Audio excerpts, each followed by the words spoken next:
여자라면 공통적으로 갖고 있는 한계에 대한 건데요. 이 부분을 여성분들이 극복을 못하면 원하는 관계를 얻고 유지하는 것뿐만 아니라 삶의 여러 부분에서 불리해져요. 이런 것 때문에 여초 사회가 힘들다는 말이 나오는 거죠. 저는 심지어 여자는 이 과제를 극복한 여성과 아닌 여성으로 나뉜다고 생각을 합니다. 여성이 가질 수 있는 최고의 품격이 아닐까. 성숙한 여자와 미성숙한 여자의 차이기도 하고요.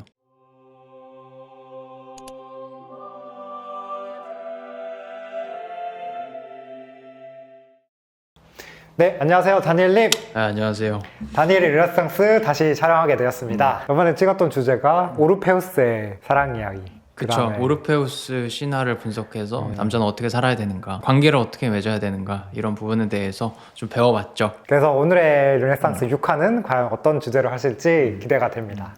그냥 안경을 써야겠어요. 또 이제 오늘은 좀 여성분들을 위한 이야기라서 여성분들은 살짝 안경 쓰는 걸 더 좋아하시는 것 같아요. 약간 지적인. 약간 지적인 느낌. 오늘 6화에서도 옛날 이야기를 평론해 보려고 합니다. 저번에는 서양 신화를 했으니까, 그리고 저번에는 남자분들을 위한 이야기였죠. 남자는 어떻게 성장하는가, 또 남자는 어떻게 관계를 맺어야 되는가, 이런 걸 다루는 남성 서사 분석이었는데, 오늘은 동양 쪽 민담을 할 거고요. 이거는 여성 서사예요. 그리고 저번하고 똑같이 신화 분석가 조세 캠벨이나 그리고 분석 심리학의 관점에서 이 이야기 속 대표적인 상징을 해석해서 여성은 어떻게 성장하는가, 그리고 어떻게 살아야 원하는 관계를 얻는가, 이런 인사이트를 같이 나눠보도록 합시다. 오늘 분석할 이야기는 뭐냐면 그 유명한 콩쥐팥쥐입니다.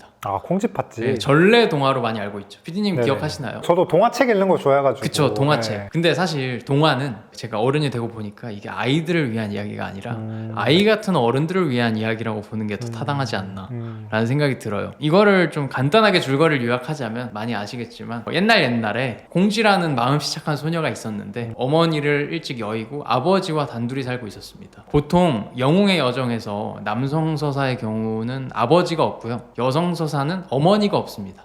서로의 부재네요. 네, 왜냐하면 영웅서사라는 거는, 그러니까 인간이 성장한다는 거는 스스로의 부모가 되는 여정이기 때문에 저런 상징적인 설정을 하는 거죠. 남자의 경우에는 같은 성별의 롤모델인 아버지가 없고, 또 여자의 경우에는 어머니가 없고, 그래야 빨리 독립하니까. 여튼 아버지가 재혼을 하시는데 돌싱글즈에 나가셨나봐요. 결혼한 계모가 팥쥐라는 배다른 동생을 데리고 와요. 근데 이 바깥 손님들이 콩쥐한테 잘해주질 않죠. 그죠, 구박하라고. 네, 엄청난 시련을 줍니다.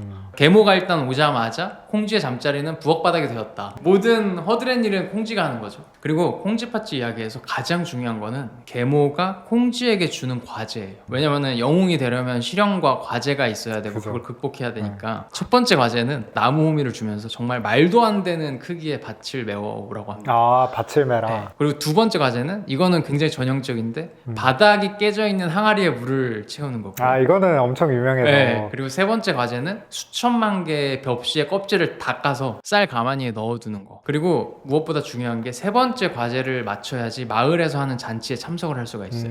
여기서 여성 서사들의 공통적인 특징이 하나 나오는데, 여성 영웅 서사에서는 자연물들이 여성 주인공의 과제를 도와줍니다. 남성 서사는 거의 다 혼자 해결하는데 여성 서사는 다 도와줘요. 그러면은 약간 신데렐라도 약간 비슷하지 않아요? 그쵸. 이따가 요정이- 설명하려고 했는데 많이 똑똑해졌네. 콩쥐팥쥐의 경우는 첫 번째 과제는 검은 소가 도와주고, 두 번째 과제는 두꺼비가 도와주고요, 세 번째 과제는 참새떼가 도와줍니다. 근데 뭐로 가도 서울만 가면 되죠. 콩쥐는 마지막 과제까지 다 완수를 하고, 검은 소가, 그러니까 신데렐라에서는 이게 요정 대모겠네요. 그죠. 검은 소의 도움을 받아서 옷도 예쁘게 차려입고 검은 소가 태워가지고 잔치에 가고요. 그러다가 이제 로맨스가 생기지. 원님하고 눈이 딱 맞는데 와중에 꽃신을 털어뜨려. 근데 원님 하니까 좀 깨는데. 네, 좀 깨져. 우리나라는 사또니까 그게. 서양 같은 경우에는 왕자님인데, 이제 원님이 이제 첫눈에 반해가지고 잔치에서 찾죠. 콩쥐도 이제 과제를 완수하고 잔치에 도착을 했기 때문에 원님이 그 발에 맞는 꽃신 주인을 찾아서 혼인을 합니다. 해피엔딩. 어때요? 보면은 아까 말씀하셨던 것처럼 신데렐라 스토리랑 똑같죠. 그죠. 그래서 이 이야기에 대한 시각은 분석가들도 견해가 굉장히 다양합니다. 콩쥐라는 인물을 영웅으로 봐야 되냐, 아니면 그냥 운이 좋게 원님한테 발탁이 돼서 팔자를 고친 신데렐라 컴플렉스의 대명사로 봐야 되나, 이런 거죠. 물론 문학적인 해석에는 오답이 없습니다. 오히려 다양한 시각으로 볼수록 더 많은 삶의 가능성을 탐색할 수가 있거든요. 그래서 콩쥐를 영웅으로 보느냐, 아니면 수동적이고 신분상승이라는 환상만 추구하는 한심한 여성으로 보느냐, 이 두 가지 시각 모두 중요합니다. 하지만 저는 개인적으로 굉장히 안타까운 부분이 있는데, 콩지가 여러 과제를 도움을 받아서 해결한 다음에 원님과 결혼을 했다 한들 그게 신분 상승만을 추구하는 수동적 여성이라는 증거가 될 수 있을까? 이런 의문이 있어요. 왜냐면은 꼭 외부 세계에서 남성적인 질서에서 사회적인 성취를 걷는 것만 영웅서사는 아니거든요. 여성의 영웅서사는 대체로 외부 세계로의 여정이 아니라 내면 세계로의 여정으로 그려집니다. 에로스, 감정에 대한 탐구죠. 이게 바로 여성이 원하는 삶을 살기 위해서 또 원하는 관계를 얻고 유지하기 위해 반드시 필요한 핵심 역량이니까요. 여성 고유의 장점이기도 하고요. 그래서 콩쥐의 여정도 여러 과제를 완수해서 결국 감정적인 성숙함을 얻어내고 그 대가로 원하는 관계를 얻었다, 이렇게 해석할 수도 있죠. 그래서 저는 오늘 여성들의 서사 중에 콩쥐팥쥐 이야기를 그저 신데렐라 컴플렉스로 보는 시각에서 벗어나서 여성 영웅서사의 관점에서 접근해 보려고 합니다. 콩쥐의 이야기에서도 충분히 여러 상징을 분석할 수 있고 여성성을 개발하기 위한 구체적인 과제들이 제시되어 있거든요. 물론 남성의 서사처럼 뭐 외부 세계에서 일어나는 어려운 과제를 직접 해결해서 왕관을 얻어내는 이야기는 아니지만 또 그만큼 소중한 걸 얻어내는 이야기가 여성 서사기도 하죠. 소녀가 여성성과 감정적인 성숙함을 얻어내는 과정, 여자가 되기 위해서 해결해야 될 고유한 과제로 충분히 해석될 수 있으니까. 그리고 이런 옛날 이야기, 그러니까 신화나 민담 분석이 요즘 특히 더 필요하다고 생각한 이유는 요즘의 드라마나 영화들은 여성들한테도 무조건 남성적인 서사를 끼워 맞추는, 그러니까 유익한 이야기를 전하려는 게 아니라 그냥 성별을 구분하지 않으려는 목적으로 만든 이야기가 많다 보니까 너무 한쪽 측면에서만 인사이트를 얻어낼 수밖에 없는 거죠. 그래서 좀 갈수록 고전이 중요해지지 않을까 싶습니다. 현대에 들어서 오히려 이런 관점들은 더 편협해지는 것 같아요. 인문학적인 관점에서는. 콩쥐팥쥐 이야기에 나오는 모든 상징을 분석하려면 몇 시간이 걸릴 테니까 가장 중요하다고 여겨지는 두 가지 정도의 상징을 분석해 보겠습니다. 두 가지. 여자라면 공통적으로 갖고 있는 한계에 대한 건데요. 그런데 그 한계가 여성의 행복과 원하는 관계의 획득을 끊임없이 위협을 하기 때문에 결국에는 여성 스스로 극복해야 될 한계가 있다면 뭐가 있을까요? 더 쉽게 말해서 여성이기 때문에 가진 특성이지만 여성의 성장과 행복을 가로막는 생물학적인 본능이자 한계, 뭐가 있을까요, 피디님? 그러니까 생물학적으로 남성이랑 따지면은 뭔가 체력 차이라던가 호르몬에 의한 그런 감정적인 불안정성, 그런 게 있지 않을까요?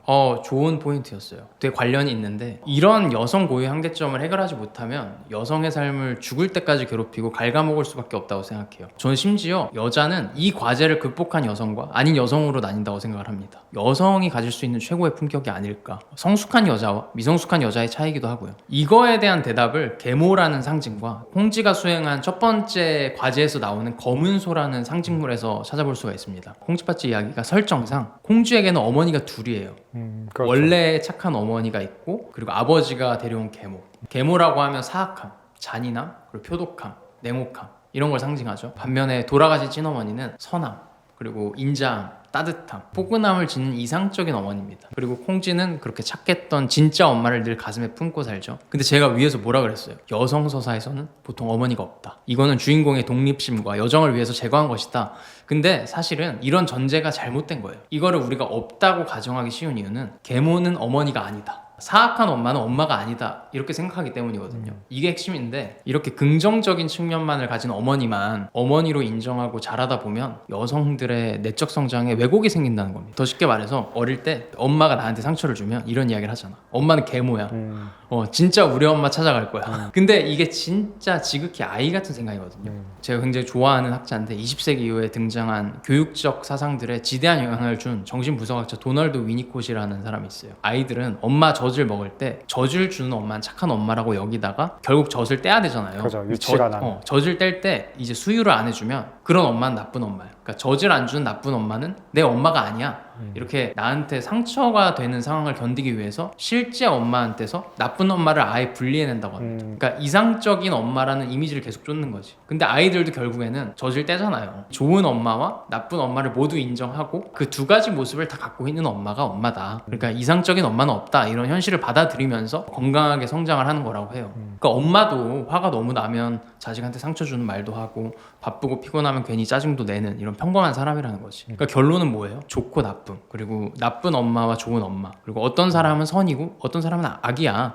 이렇게 좋음과 나쁨에 대한 이분법적인 구분을 쉽게 한다는 거는 아직도 젖먹던 아이의 모습에서 벗어나지 못했다는 증거입니다. 그러니까 미성숙하다는 거죠. 그러니까 지금부터 콩쥐팥쥐 이야기를 어린이의 입장이 아니라 좀 어른의 관점에서 다시 봅시다. 계모도 어머니로 인정하고 보는 거죠. 콩쥐의 심리에서 돌아가신 친어머니는 미성숙한 내면의 아이가 간직하고 싶은 이상적인 어머니의 모습입니다. 반대로 계모는 콩쥐가 거부하고 싶은 나쁜 엄마의 모습이죠. 근데 이거는 이제 어머니만 한정된 게 아니라 미성숙한 여성일수록 타인의 선과 악을 판단할 때 굉장히 단순하게 이분법적인 구분을 해요. 나한테 잘해주고 다 맞춰주면 선, 그리고 내 기분을 좋게 해주면 착한 사람, 반대로 나한테 냉정하고 차갑게 굴면 악, 그리고 조금이라도 거슬리거나 짜증스럽게 하면 나쁜 놈 취급하고. 근데 있잖아요, 이런 관계적인 성숙감, 에로스의 영역, 감정의 영역에서의 진정한 능력은 타인을 전적으로 이상하거나 섣불리 악으로 규정하면서 비난하지 않는 태도입니다. 이거는 제가 굉장히 자주 말했던 건데, 왜냐면 타인은 선악이 뒤얽힌 혼합물이거든요. 어떤 면에서는 능력이 있는 사람도 다른 면에서는 부족하고요. 어제까지 나를 도와줬던 사람이 오늘은 날 실망시킬 수 있고, 친절하면서도 동시에 치사하고 유치할 수 있습니다. 그러니까 대부분의 사람들은 그저 그런 대로 괜찮아요. 선도 아니고 악도 아닌 상태, 선이면서 동시에 악인 상태, 그러니까 회색지대에 있는 거죠. 그래서 우리가 옛날에 작년에 뉴스 시대에서 영화 신세계 다룰 때 그 이정재 씨가 계속 회색 정장 입는 이유를 말했었잖아요. 왜냐면 이정재 씨가 그 선과 악 사이에서 계속 고민하는 인간적인 모습을 대변하는 캐릭터니까. 그러니까 어떤 남자는 좋은 남자고 또 어떤 남자는 나쁜 남자야, 이런 컨텐츠만 찾아다니고 그걸 구분하는 데만 혈안이 된 여성분들은 6살짜리 여자아이와 다를 게 없는 거죠. 그리고 또 관계에서 오는 불행의 탓을 모두 그냥 나쁜 그 사람 탓으로만 여기는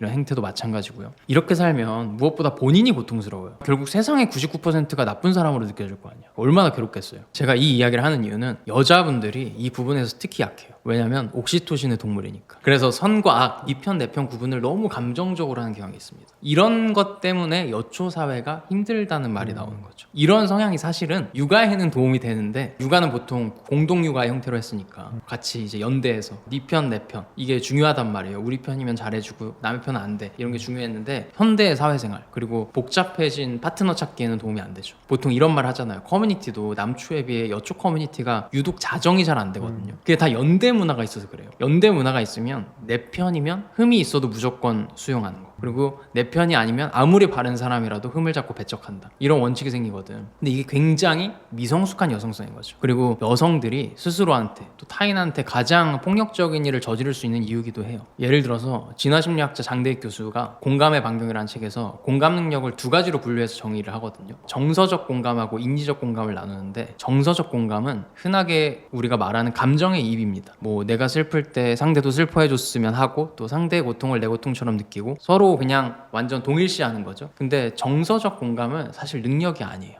왜냐면 이게 노력이나 의지가 아니라 본능적으로 이루어지는 거거든. 이거는 여성이 임신을 하고 아이를 기를 때 분비되는 옥시토신하고도 관련이 있는데, 내 편이다, 그리고 나랑 같은 의견이다, 이런 생각이 드는 사람한테만 자연스럽게 일어나는 깊은 감정적 공감인 거죠. 그래서 이 정서적 공감은 내 편이 아니다라는 사람한테는 이제 발휘되지 않고요. 공감의 범위 자체가 굉장히 편협하고 좁습니다. 대신에 깊죠. 근데 이게 뭐가 문제냐면 현대인들의 복잡한 의식과 건전한 생활에는 거의 도움이 안 된다는 겁니다. 실제로 장대익 교수는 이 옥시토신이 내 편한테 따뜻한 호르몬인 만큼 거리감이 있는 타인한테는 폭력이 될 수 있음을 지적을 해요. 그러니까 본능적인 기저에서 시작되는 정서적 공감은 내 편에게 따뜻한 만큼 타인에게는 폭력이 되게 쉬워요. 왜냐면 내 편에게는 한없이 관대하지만 다른 편이라 느껴지면 누구보다 배타적으로 굴게 만든 능력이니까.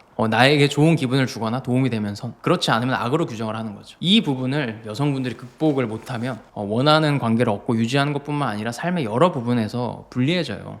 물론 남자들도 특유의 배타성이 있지만, 남자의 배타성은 생각, 이성, 머리에서 오는 배타성이야. 근데 여자의 배타성은 감정, 에로스, 가슴에서 오는 배타성이라서 더 위험한 겁니다. 감정에서 시작되는 배타성이 더 깊고 해결이 어렵거든요. 이것 때문에 여성들이 그 사이비 종교 같은 데도 한 번 빠지면 못 태어나와요, 잘. 그리고 페미니즘 같은 유사 이념에도 빠지는 순간 잘 못 태어나오는 거죠. 그러면은 이게 약간 여성들이 가지는 좀 본능적인 여성성인 거잖아요. 그쵸, 본능이죠. 다 갖고 있죠. 근데 이게 좀 안 좋은 쪽으로 발현된 건데, 그렇다면 이러한 것들을 어떻게 하면 극복을 할 수가 있을까요, 우리가?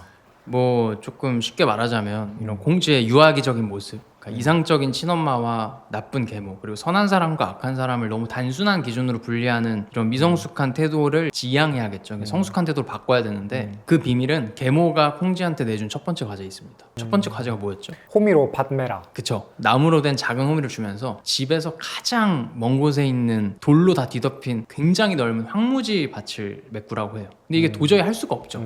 이때 누가 도와줘? 검은 소가 사정을 듣고 눈 깜짝할 사이에 밭을 다 매버립니다. 그리고 이 과제에 더 숨은 이야기가 있는데 계모가 더 악질인 게 콩쥐한테 과제를 줄 때 팥쥐한테도 같이 과제를 줘요. 근데 팥쥐한테는 쉬운 과제를 줘. 팥쥐의 경우 집 울타리 안에 있는 아주 작은 밭을 매라고 하고요. 콩쥐는 말도 안 되게 넓은 그런 광활한 밭을 매라고 하는 겁니다. 근데 여기서도 상징이 있죠. 팥쥐한테 주어진 집 울타리 안에 작은 밭은 부모의 영향력이 도달할 수 있는, 그래서 아이의 능력으로도 해결할 수 있는 작은 문제를 뜻하고요. 콩쥐한테 주어진 집 밖에 저 넓은 부모가 도와줄 수 없는 영역의 밭이 있잖아요. 그거는 콩쥐의 과제가 스스로 어른이 되어야만 처리할 수 있는 큰 문제라는 걸 뜻합니다.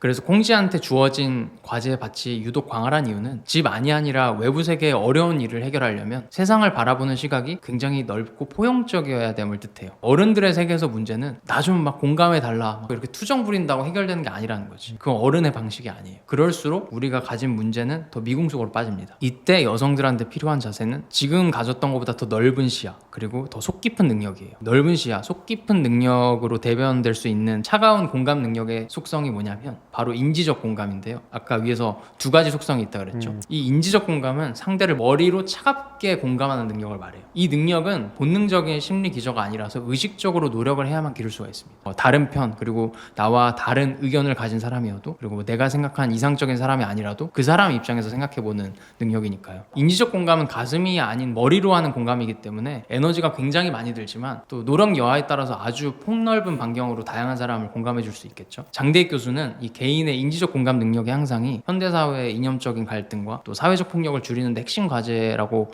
말하거든요. 근데 이런 인지적 공감 능력은 이런 거창한 사회 문제에만 해당되는 게 아닙니다. 이 능력은 1:1 관계, 연인 관계, 부부 생활에서도 반드시 필요한 능력이거든요. 왜냐하면 어떤 상대방을 만나든 나와 완벽히 동일하고 또 언제나 내 기분을 맞춰주고 상처를 주지 않는 사람은 없습니다. 필연적으로 다른 부모 밑에서 자랐고 또 다른 성장 배경 밑에서 자랐고 다른 지식 수준을 가진 사람과 관계를 하게 되죠. 그래서 다툼이 있을 때 섣불리 분노를 표출하기 전에 상대의 신발을 신어볼 줄 알아야 된다는 겁니다. 그리고 무엇보다 이 인지적 공감 능력은 좋은 어머니가 되기 위해서도 정말 필요한 능력이에요. 그거 아세요? 좋은 어머니가 되기 위한 핵심 요건은 내 자식만큼 남의 자식도 중요하다는 사실을 깨닫는 거예요. 그러니까 내 자식만 소중하게 여기는 부모만큼 자기 자식을 망치는 부모가 없습니다. 근데 요즘 어때요? 문제가 많죠. 피디님 아시겠지만 저희 이제 뉴스레터 읽으시는 이제 커뮤니티 멤버들 중에 교사분들이 진짜 많잖아요. 그래서 요즘 좀 학업 분위기를 자주 듣거든요. 부모님들이 저희 때 부모님들하고는 완전히 다르다고 하더라고요. 그러니까 지 자식만 중요한 거야. 막 왜 우리 자식한테 상처 주냐 이런 걸 엄청 문제로 삼는데요. 이게 저희 때는 나 때는 기본적으로 뭐 일이 있으면 부모님들이 우리 애가 잘못한 것 같습니다. 죄송합니다. 그러니까 먼저 고개를 숙이는 게 기본 문화였거든요. 그죠. 근데 요즘은 확실히 내 자식한테 상처 주지 않는 게 제일 중요한 것 같아. 이런 일종의 헬리콥터 양육이라고 해야 되나? 이런 미성숙한 의식이 많은 것 같은데 이런 분들에게 인지적 공감이 필요한 겁니다. 인지적 공감의 핵심은 내가 대우받고자 하는 방식으로 남을 대하라. 공자의 서의 윤리와 맞닿아 있는 거거든요. 정말 중요한 포인트죠. 이게 여자분들이 결혼 생활하면 어때요? 시어머니에 대한 반감이 있는 경우가 많은데 물론 정말 폭력적인 사람도 있지만 사실 대부분 다 회색지대의 사람이에요. 선과 악이 혼재된. 그래서 나한테 상처를 주는 악이라 여겨지는 것들도 포용을 하고 용서를 한다는 거는 어찌 보면 나를 용서하는 것이기도 해요. 왜냐하면 나도 누군가의 어머니가 될 거고 누군가의 시어머니가 될 거니까. 그러니까 어쩌면 여성들이 정서적으로 더 안정을 얻고 원하는 관계를 잘 유지하면서 결과적으로 행복을 얻을 수 있는 가장 좋은 방법은 옥시토신과 정서적 공감이라는 본능적인 한계에서 벗어나서 인지적 공감이라는 차가운 능력, 검은소로 대변되는 진짜 어른의 능력을 갖추는 게 아닐까 싶습니다. 이게 여성 스스로도 내 과거와 현재, 미래까지 용서하는 가장 빠른 방법이기도 하고요. 그 콩쥐팥쥐 이야기에서 등장하는 검은소라는 상징은 결국 인지적 공감과 넓은 시야, 정서적 광활함을 의미하는 거거든요. 좀 더 재밌는 부연 설명을 하자면 소라는 거는 생명의 원천이자 삶의 젖줄을 의미합니다. 농업 중심의 사회에서 소는 풍요와 다산의 상징이었고 이거는 곧 물리적 부와 심리적 부로 직결이 되는 거거든요. 그 도덕경에서도 검은 소가 뭘 상징하냐면 신비로운 여성, 여성성의 기본 원리, 하늘과 땅의 원천을 의미를 해요. 그래서 여성이 이 검은 소로 대변되는 사람의 선과 악을 섣불리 구분하지 않고 그리고 재단하지 않는 이 넓은 포용력과 그리고 다양한 사람들을 폭넓게 이해할 수 있는 인지적 공감 능력을 가지게 된다면 풍요, 부, 다산, 대지의 어머니로서 가질 수 있는 모든 귀중한 것들을 얻게 되지 않을까 싶습니다. 왜냐하면 역사적으로 늘 그래왔으니까요. 이게 저번에 했던 그 오르페우스 신화 분석보다 훨씬 더 좀 네. 길었던 것 같네요. 힘든데요.